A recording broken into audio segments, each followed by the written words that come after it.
அன்பர்கள் அனைவருக்கும் பணிவான வணக்கம். இன்றைய தலைப்பு கோபம்.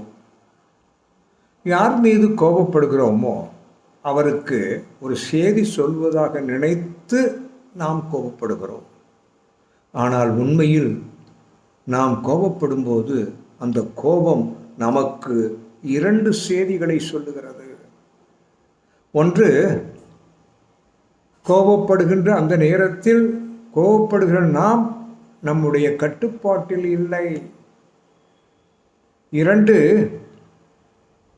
மற்றவர்கள் பார்த்து நமக்கு கொடுத்த அந்த அதிகாரத்தை, நாமவே தத்து எடுத்து வளர்த்து கொண்டிருக்கக்கூடிய அந்த ஆணவத்தை நிரந்தரமாக சொந்தமாக்க முயற்சிக்கிறோம் என்ற செய்தி.